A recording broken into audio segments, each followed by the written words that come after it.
Баршаңызға сәлем достар. Бүгін сіздермен өте оңай жасалатын, үйде бар қарапайым заттардан жасалатын торт жасаймыз. Әрі өте үлкен болып шығады, көлемі көп адамға жететін болады.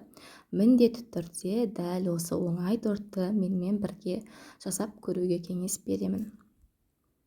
Ең алдымен айранға жарты шай қасық ас содасын салып жақсылап араластырып 5-10 минутқа қойып қоямыз. 5-10 минутта ол көтеріліп реакцияға түседі. Содан соң қантымызды саламыз, 2 жұмыртқамызды салып, венчиктің көмегімен жақсылап араластырып аламыз.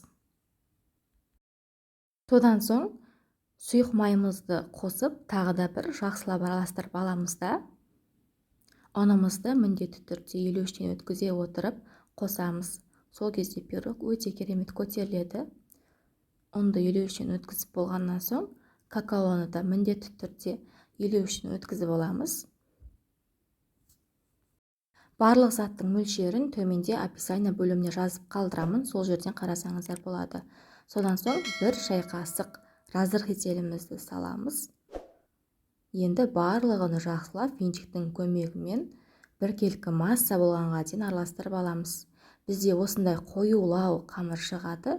Енді осыған қайнап тұрған ыстық суымызды құйып, тағы да бір жақсылап араластырып аламыз. Сол кезде бізде жылтыр, сұйықтау, осындай керемет қамыр шығады. Біздің қамырымыз дайын. Алдын ала пешті міндетті түрде қыздырып аламыз, қыздар. Пергамент қағазы төселген формаға қамырымыздың барлығын құйып, біркелкі етіп жайып алып, алдын ала қызып тұрған 180 градус пеште 30-35 минут шамасында толықтай пісіріп аламыз. Піскенін ағаш таяқшамен тексеріп көреміз. Мінекей біздің қамырымыз пісіп шықты. Енді кезекте оны толықтай суытып қоямыз да, сол арада кремін дайындаймыз. Вареная сгущенкаға қаймақты салып, екеуін жақсылап біркелкі масса болғанға дейін араластырып аламыз. Бізде крем дайын.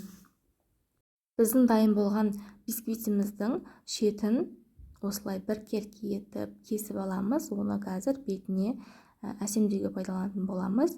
Және де осы бисквитті теңдей етіп 2 бөлікке бөліп аламыз. Мен осылай жіппен ортасын бөлемін. Сол кезде қамыр шашырамай әдемі болып бөлінеді. Осылай жасап көріңіздер. Мінекей теңдей етіп 2-ге бөліп алдық. Енді осы бір көждің бетіне жаңағы креміміздің 4-тен 3 бөлігін, яғни көп бөлігін осы арасына саламыз. Екінші көжімізді қойып, оның үстіне қалған кремнің барлығын салып, біркелкі етіп жайып, жаңағы шетінен қалған қамырды үгітіп, бетіне әсемдік ретінде салып шығамыз.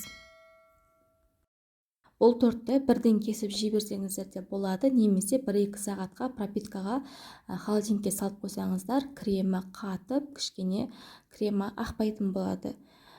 Негізі осылай жіберсеңіздер де өте дәмді, бірақ кремі кішкене сұйықтау болып тұрады. Мен бірден кесіп көрсеттім сіздерге.